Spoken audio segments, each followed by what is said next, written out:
The Denver Nuggets, they get their third straight win. So they get a 3-game losing streak. The Nuggets go 12-3. They have a 3-game losing streak, and they get their third straight win in a row versus the 76ers, versus Charlotte, and versus the Pelicans. The Denver Nuggets, they're continuing to try and move up the Western Conference standings. The Rockets do lose tonight, but the West is proving to be a very tough bout at the very top. And so the Nuggets, they keep pace. They keep taking care of their business.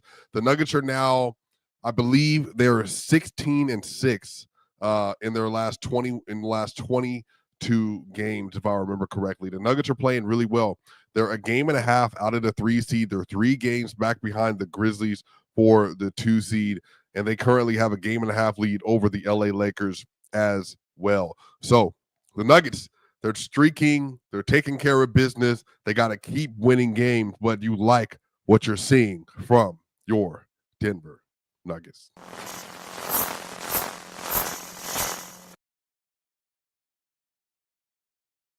The Denver Nuggets, they get a win in Denver versus the New Orleans Pelicans. And y'all, this was a great game from the Denver Nuggets star players. So Peyton Watson, if you are not aware, Peyton Watson, he is actually out for at least the next month. Peyton Watson will be reevaluated in a month with a knee injury that he had versus the 76ers. And so the Nuggets, they had to go to a different lineup. No Aaron Gordon today, no Russell Westbrook. DeRon Holmes still out. So the Nuggets, they have to start Zeke Nnaji. And this is the second game in a row that Zeke Nnaji has played some really good minutes. Shout out to Zeke Nnaji, man. He's fighting. He's been around. He's been at the end of the bench all year. And this is back-to-back games where he's made some really important defensive possessions. And honestly, I don't think they would have won the game as easily as they did today without Zeke's defense on Zion Williamson. He did make a true difference tonight for this team, and you got to be impressed by that, especially given the fact that he hasn't played a lot this year. But y'all, best player in the world, no questions asked. The New Orleans Pelicans, the broadcast team, they love Jokic. Jokic today, actually, I hope this should be updated. Hold on. Should be 20. Oh, my goodness. Didn't update. Jokic today, 27 points, 14 rebounds, 10 assists, 2 blocks, 1 steal, 8 of 10 from 2 today, 80%, 1 of 3 from 3, 8 of 10 from the free throw line, 77.6% true shooting, a plus 11 in 35 minutes, his 23rd triple-double of the year. And Joker today, he wasn't asked to do anything crazy. It didn't require him to go out of his way to do a lot, but he honestly, just effortless dominance today. Truly effortless dominance today. The Pelicans, this is his, I want to say this is Jokic's 7th straight triple-double versus the Pelicans, if I remember correctly. Let me go ahead and look this up real quick, actually. I believe that's his 7th straight triple-double last 8 games versus Pelicans. Let's see if I can check this real quick for y'all. I don't know if that's a record. Yeah. So including today, matter of fact, let me just do the last 12 games versus the Pelicans. Y'all, in the last 12 games versus the New Orleans Pelicans, so since 2021, Jokic has gotten a triple-double in every game but 2. And the only games he didn't get a triple-double in, he had 9 assists in 2022 on February 4th versus the Pelicans, and 9 assists in 2022 on December 4th versus the Pelicans. Jokic last 12 games versus the Pelicans, 30.3 points per game, 13.3 rebounds, 11.6 assists, 1.3 blocks, 1.0 steals, 65% from the field, 40% from 3, and 79.5% from the free throw line. What an incredible run. I don't know what the other matchup would be in the NBA where somebody is that dominant versus one team. But Joker, again, this is his 7th. Yeah, it looks like 1, 2, 3, 4, 5, 6, 7th straight triple-double versus the Pelicans. That's outstanding. And somebody set it up. His defense, I thought, was mostly good today. He was rotating really hard. He was playing at the level. Trey Murphy and CJ McCollum, shout out to both of them. They both had some really, really good performances today. And then Trey Murphy, him and Michael Porter Jr. were kind of going bar for bar. Murphy ended with 41 points today. He was a -9 in his minutes. They just could not get any stops, but he was 13 of 21 from the field, 8 of 12 from three, 7 of 7 from the free throw line, 41 points for Trey Murphy. And then CJ McCollum woke up in the fourth quarter. And then CJ McCollum ends up with 30 points on 5 of 9 from three, ends up a -3. But look, they played well. Zion Williamson only had 14 today, but like I said, he was 5 of 13 from the field in large part because of Zeke, Nnaji. So just a really good game all the way around for Nikola Jokic, best player in the world. And then next up, y'all, like Michael Porter Jr., man, is just when Mike is just like in his bag and he's able really to lock into who he is and hit shots, he is excellent. Michael Porter Jr. today, 36 points, 7 rebounds, 2 assists, 1 block, 7 of 12 from 3 today, 58.3%, 5 of 10 from 2, 50%, and then 5 of 5 from the free throw line, 100%, 74.4 true shooting, a +20 in just 39 minutes today. Porter was excellent. His shot making was incredible. Even if you just go to the game script today, just give you a little bit quick run through. Michael Porter Jr., he got a pull-up 3 today, like in a moment when the Nuggets really needed it.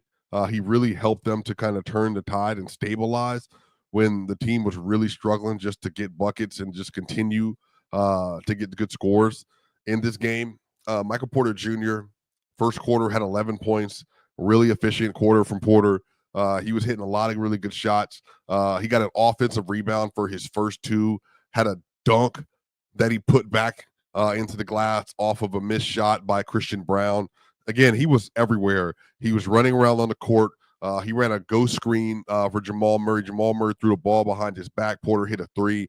Porter had a 3 right over Zion Williamson in front of the Pelicans bench that Zion fouled him on. 4-point play for Porter. Porter just had a really, really, really good game. And he was flowing through the offense. And again, if you give Porter space, if you're not all the way in his grill, Porter is going to be able to destroy you. And he truly did that today. And I just love the amount of aggression he played with as well. 36 points for Porter, +20, game high +20, game high 36 points. Zeke Nnaji, y'all, 12 points, 5 rebounds for Nnaji. He had 2 offensive rebounds. He had a block, and I honestly think he should have got more registered to him. He was 5 of 9 from the field. He was 2 of 4 from 3. The Nuggets kept feeding him the ball in the corner, and he hit 2 shots. He hit the first one, then he hit the last one. Both of them were important buckets. And again, he was a +1 in his minutes. Zeke Nnaji had to play with the second unit. He's not as polished as Aaron Gordon, but Zeke Nnaji, man, like he just has things to his game that you can really kind of pour into and see he's a really valuable player when he plays well. And I told y'all this multiple times, man. I have probably been slower to completely give up on Zeke Nnaji than a lot of people, but one of the reasons is, and I keep going back to this game, but y'all probably remember the championship year when the Denver Nuggets, they played versus the Indiana Pacers, and Zeke Nnaji, Bruce Brown, KCP, Jamal Murray, Jeff Green, they were just locking in. And Zeke Nnaji, his ability, like he did today, to be able to guard versus wings and some kinds of forwards is just so important to have on a team like this when you just need defenders and you need bigger bodies. If Zeke was just able to play within himself and to play smart and understood his assignment and locked in, like even today, he got a 4-point play on CJ McCollum when he just ran out too far on CJ and fouled a 3-point shooter on a make. And that was a 6-point possession for the Pelicans today. Zeke just like he has all of the things you want a modern 4-5 to do. Like in terms of like the tools, like athletic, can jump, high motor, and should be able to shoot. You just don't find players like that. And so when he was drafted in 2020, that was the vision, but he just hasn't been able to fulfill that. And so they got DaRon Holmes last year. And I'm telling you right now, DaRon Holmes next year, Yves Missi plays really good. I think he's a really good rookie. He might make first team or second team all rookie this year. If it's positionless, he can make first, second team for sure behind Khalil Ware at the center position. But if Deron Holmes, if he can come in and have the impact that Yves Missi does for the Pelicans, I think like they're going to be so good because he's going to be such a good defender and again conceptually a shooter. But really the concept is Zeke and Deron Holmes, both of them playing in rotation for this team. But the issue is that I think the Nuggets are running into is that they need to make upgrades. Peyton Watson's out for the next month. I don't think they trust Zeke in that spot. What do? Like, if you can attach that first round pick to Zeke, because I think you can sell what you've been looking at. Like, he's a really good defender when he locks in. He's very positionally valuable for what he does. But he doesn't have a lot of games like this. But the 2-game stretch for Zeke, he's played really well. Christian Brown today, just 5 of 14 from the field, 0 of 4 from 3, 11 points, 6 rebounds, and 4 assists for Christian Brown. 2 offensive rebounds for him as well. Jamal Murray, plus 18. 20 points, 7 of 17 from the field, just 1 of 4 from 3. Again, I told y'all Jamal's not making his 3 right now. But again, just imagine what happens when he starts hitting his 3 again. 5 of 5 from the free throw line. He had 5 blocks and 5 rebounds. And he had 8 assists today and 2 steals, plus 18. That's the second highest on the team. Really important minutes. Julian Strawther off the bench, man. Blow-bys today. He only made 1 3-pointer, but he was getting to the rack. He was creating contact today.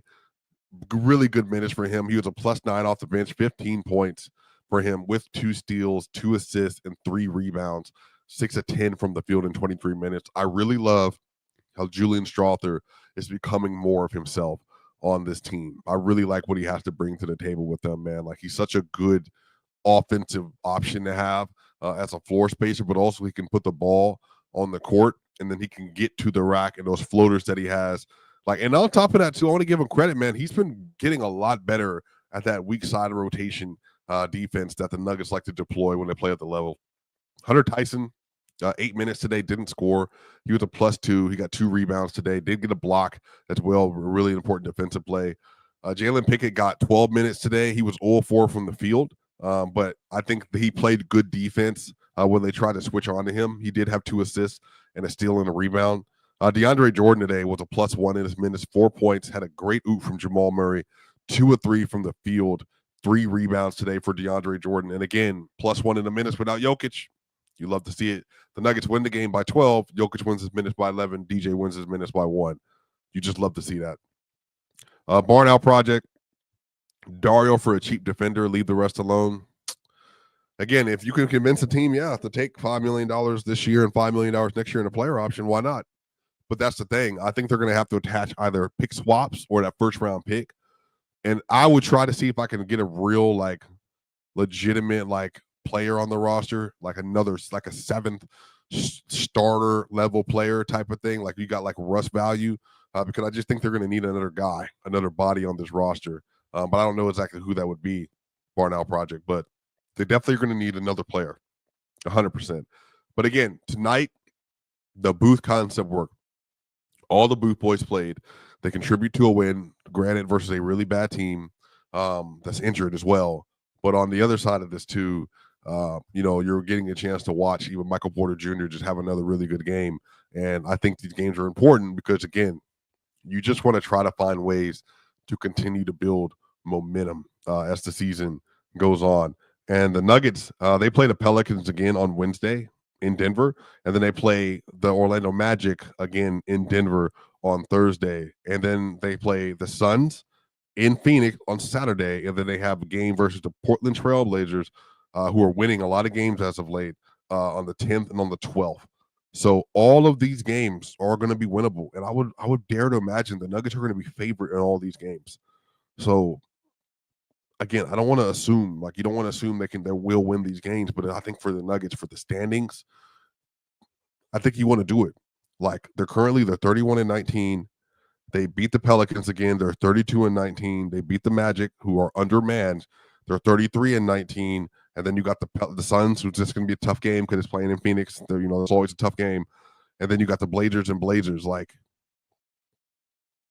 again, y'all, like 1, 2, 3, 4, 5 games before the All-Star break. See if the Nuggets can get up to 36-19. Again, I think by that point you can get to that 3 seed. Again, this is all going to come down to them taking care of business.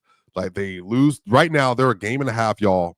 To be clear, they're a game and a half out of 3 seed. You know why they're a game and a half out? Because they lost to the Wizards, because they lost to the Bulls when they had no business losing to either one of those teams, and because they lost to the Blazers early in the season when they had no business losing to those teams. Those 3 losses have them in the 4 seed as opposed to being currently slotted right now, tied with the Memphis Grizzlies for the 2 seed and 6 games out of first. That is the difference in their standing in the season. 3 teams that were very beatable, 3 teams they are better than, but they just didn't show up to be able to do it. But y'all know what time it is. Swipa gang. Make sure y'all like, share, and subscribe. Yo, we're continuing to blow up this community. I'll be on Lockdown Nuggets tomorrow. Y'all know what time it is, around 4 p.m. Eastern Standard Time. Hey, see y'all on the other side.